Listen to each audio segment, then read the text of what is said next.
اعوذ باللہ من الشیطان الرجیم بسم اللہ الرحمن الرحیم وَلَقَدْ أَنزَلْنَا إِلَيْكَ آيَاتٍ بَيِّنَاتٍ وَمَا يَكْفُرُ بِهَا إِلَّا الْفَاسِقُونَ وَلَقَدْ أَنزَلْنَا لقد تحقیق ہم نے نازل کیا آپ کی طرف آیات بینات واضح آیات کو. انزلنا سیگا بتا سکتے ہیں؟ سیگا فعل ماضی معروف ثلاثی مزید فی صحیح بار فعل. ہم نے نازل کیا آپ کی طرف کیا نازل کیا؟ آیات بینات. آیات بینات یہاں پہ ترکیب میں کیا بن رہا ہے؟ ہم نے نازل کیا آپ کی طرف واضح نشانیاں. مفعول بن رہا ہے. مفعول تو منصوب ہوتا ہے جی، منصوب کیوں نہیں ہے جی؟ یہ آیات جمع مؤنث سالم ہے. جمع مؤنث سالم کی حالت نسبی کسرہ سے آتی ہے. وما یکفر بها الا الفاسقون. نہیں انکار کرتے ان آیتوں کا مگر فاسق لوگ. ان کا انکار صرف نہیں انکار کرتے بہا ان آیات کا مگر فاسق، یعنی ان آیات کا صرف فاسق لوگ انکار کرتے ہیں. نفی کے بعد جب استثناء آتا ہے ما نافیہ ہے، الا حرف استثناء تو یہ حصر کے لیے آتا ہے کہ صرف فاسق لوگ ان کا انکار کرتے ہیں. اس آیت کا شان نزول یہ ہے کہ عبداللہ بن سوریہ حضور علیہ السلام سے یہ کہنے لگا کہ آپ ہمارے پاس کوئی واضح نشانی نہیں لائے اور نہ ہی کوئی ایسا معجزہ پیش کیا جس کو ہم پہچان کر آپ پر ایمان لاتے. اس سے حضور نبی کریم صلی اللہ علیہ وآلہ وسلم کے دل میں پریشانی ہونے کا احتمال تھا، تو اللہ تعالیٰ نے یہ آیت نازل فرمائی اور ان کی اس یاوا گوئی مطلب غلط گفتگو، بیہودہ گفتگو کو پرکاہ کی وقت نہ دی. پرے کا کہتے ہیں گھاس کو، گھاس کے تنکے کے برابر بھی ان کے اس اعتراض کو، ان کی غلط گفتگو کو کوئی فائدہ نہیں دیا.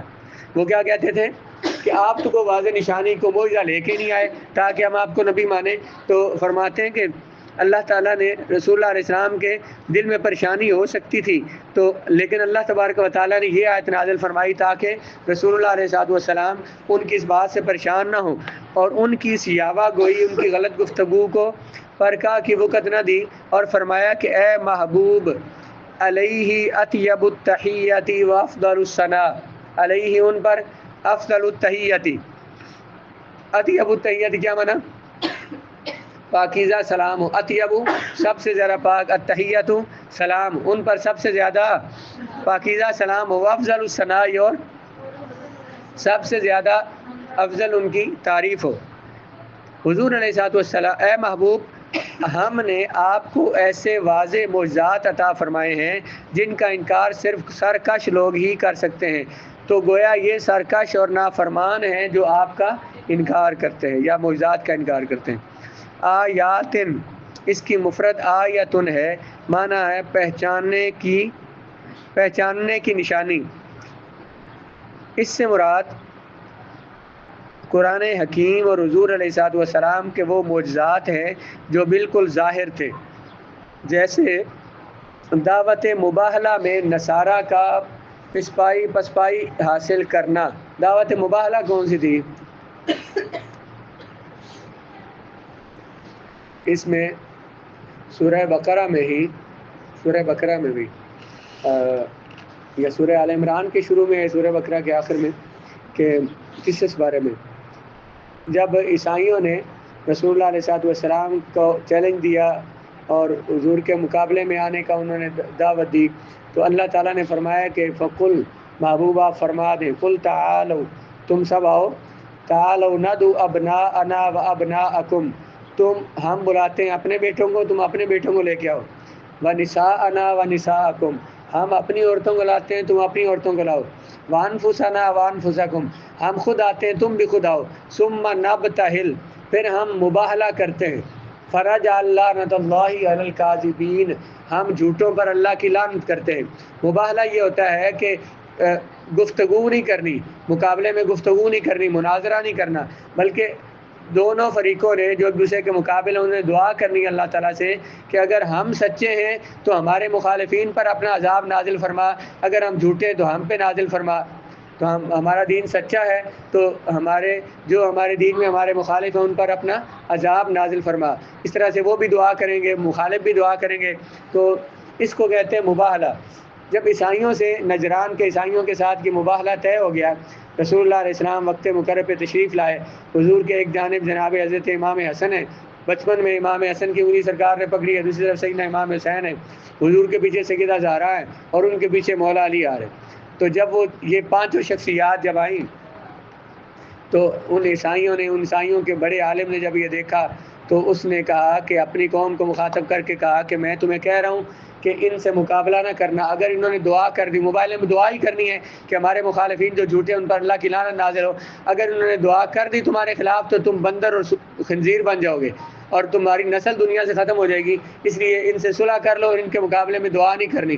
تو پھر انہوں نے رسول اللہ علیہ السلام سے صلح کر لی کہ ہم آپ سے جنگ نہیں کریں گے، ہم آپ کو دیتے ہیں، جزیہ دیتے ہیں. کچھ چیزیں انہوں نے دی، کپڑے دیے اور بہت ساری چیزیں، ان سے انہوں نے مسلمانوں کے ساتھ صلح کر لی. اس کو مباہلہ کہتے ہیں. مثلا معجزات حضور کے بالکل ظاہر تھے، جیسے عیسائیوں کو مباہلہ کی دعوت دینا. یہودیوں کا پیچھے کیا فرمایا، یہود موت کی کبھی تمنا نہیں کریں گے اور انہوں نے آج تک موت کی تمنا کی بھی نہیں، قیامت تک نہیں کریں گے. یہ حضور کا معجزہ ہے. اس طرح قلیل کھانے، تھوڑے کھانے کا سے کثیر خلق کثیر کا سیر ہو جانا، انگلیوں سے پانی کے چشمے جاری ہو جانا. الفاسقون اس میں فاعل کا صیغہ ہے، فسق سے نکلا ہے، اس کا معنی نافرمانی کرنا. اب یہ جو نافرمانی ہے یہ یا تو یہ فرمایا نا وما یکفر بہا، نہیں انکار کریں گے ان معجزات کا. مگر کون انکار کریں گے؟ فاسق لوگ. صرف فاسق ہی ان کا انکار کریں گے. تو فاسقون بر وزن فاعلون ہے، اس میں فاعل کا صیغہ ہے، فسق سے نکلا ہے، اس کا معنی نافرمانی کرنا. اب یہ نافرمانی جو ہے یا تو اصل دین سے ہوگی، دین کی اصل کیا ہے؟ عقائد. یا تو عقائد میں نافرمانی کریں گے تو یہ کفر ہے، یا پھر اعمال میں کریں گے نافرمانی، یعنی گناہ کبیرہ کا انکار کر کے نافرمانی ہوتی ہے. تو پھر اس اعتبار سے اس کے مختلف مرتبے، نافرمانی کے مختلف درجے ہیں. اگر اصل دین میں عقائد میں نافرمانی کی جائے تو کیا ہو جائے گا؟ کفر ہو جائے گا.